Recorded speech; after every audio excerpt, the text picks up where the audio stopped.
जीवन में अगर दुख आ रहा है,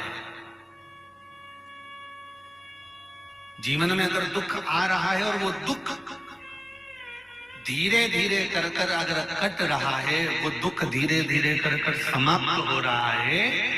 तो आप परमात्मा को धन्यवाद देना चालू करना कि तेरी कृपा से ये हुआ है जो मेरा दुख धीरे धीरे कट रहा है और मालूम नहीं पड़ रहा। प्रतिदिन भगवान से कहते रहा करो कि भगवान मुझे दुख देना तो एक साथ मत देना, मुझे कष्ट देना तो एक साथ मत देना। जैसे मेरी माँ रोटी बनाती है तो आटे में थोड़ा सा नमक डाल लेती है, अगर मुट्ठी भरकर नमक डालेगी, ढेर सारा नमक डालेगी तो वो रोटी खारी हो जाएगी, ना उसे गाय खाएगी ना उसे स्वान खाएगा, वो रोटी कोई नहीं खाएगा, फिर वो रोटी पड़ी रहेगी। उसी तरह भगवान से कहना भोलेनाथ अगर मेरी किस्मत में, क्योंकि कर्म का भोग तो मनुष्य को भोगना पड़ेगा, मानव का शरीर तो भोगना तो पड़ेगा, जो पूर्व में कर्म कर कर आए हो उसका भोग भोगना तो पड़ता ही है। माता सीता ने एक चिड़िया को कैद में रखा तो माता जानकी को कैद में रहना पड़ा। कश्यप बाबा ने वरुण देवता की गाय को ले जाकर अपने कक्ष में बांध लिया था, यज्ञशाला में बांध लिया था, और गाय के बछड़े रोते रहे तो वरुण देव ने कश्यप बाबा को भी श्राप दे दिया था कि तुम्हें मृत्यु लोक में जाकर, जैसे मेरे गाय के बछड़े अपनी माँ के लिए रो रहे हैं, तुम पृथ्वी पर जाओगे और वसुदेव बनोगे और तुमको तुम्हारी औलाद के लिए रोना पड़ेगा। तो ये तो कर्म का दंड है जो मनुष्य को भुगतना है। आए हो तो भोगना तो पड़ेगा, पर परमात्मा से कहते जाओ, परमात्मा से बोलते जाओ कि हे परमात्मा इतनी कृपा करना, जैसे आटे में नमक डाला जाता है और रोटी में स्वाद आता है, उसी तरह हमारी जिंदगी में दुख तो बहुत आएंगे, क्योंकि हमने पूर्व में क्या करा हमको क्या मालूम है,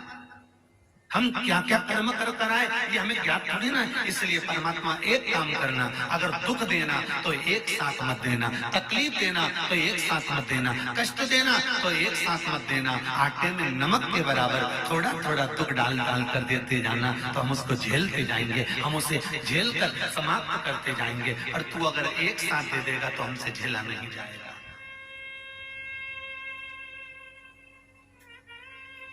एक साथ मत देगा।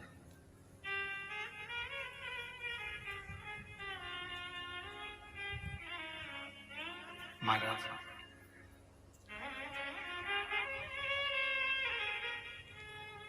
तेरी कृपा होगी तो हम उस दुख को झेल लेंगे। और जितने लोग इस कथा को सुन रहे हैं आस्था चैनल पर, फेसबुक, यूट्यूब पर, और जितने इस पावन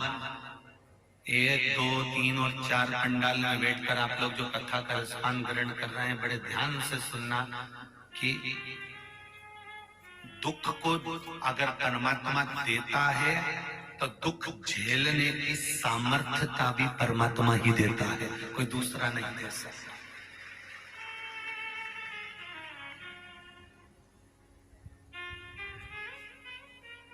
एक कैंसर के मरीज को देखना, जिसकी किडनी, जिसका लीवर खराब हो गया और उसका डायलिसिस चल रहा हो, उसको देखना है। उसका पूरा शरीर, आधे से ज्यादा कैंसर मरीज का शरीर पूरा गल गया होता है, ऑपरेशन पर ऑपरेशन, ऑपरेशन पर ऑपरेशन होते रहते हैं, और वो फिर भी श्वास लेता रहता है। बोलो सही है कि गलत है? किसी कैंसर के मरीज को देखो, फिर भी श्वास ले रहा है। जिसकी लीवर किडनी गड़बड़ हो गई हो, डायलिसिस चल रहा, शरीर बेकार हो गया, पानी भी पिएगा तो नाप कर पिएगा, भोजन भी करेगा तो तोल कर करेगा कि इतना ही खाना है, इससे ज्यादा नहीं, पानी भी पीना है तो इतना पीना है, इससे ज्यादा नहीं, इतना ही भोजन ग्रहण करना है, इतना ही पानी पीना है, ये फल नहीं खाना, ये चीज मत खाना, लौकी की सब्जी खाना बिना उसको बगरे हुए, बड़ी साधारण सी, फिर भी श्वास चल रही है। परमात्मा उसको रोग, तकलीफ, दुख झेलने का बल मेरा बाबा ही दे सकता है, किसी की सामर्थ्यता नहीं हो सकती, किसी की सामर्थ्यता नहीं है। दुख झेलने का बल देगा तो मेरा बाबा देगा। किसी के घर में अगर बेटियों का जन्म हो जाता है, किसी के घर में एक बेटी हो गई, दो बेटी हो गई, तीन बेटी हो गई, चार बेटी हो गई, तो माता पिता को दुख नहीं करना चाहिए कि इनको पढ़ाएगा कौन, इनका पालन कौन करेगा, इनका विद्याध्ययन कौन कराएगा, इनका विवाह कौन कराएगा, इनको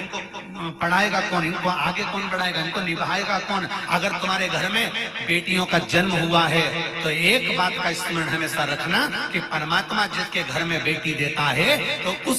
बाप के भाग्य को भी खोल ही देता है।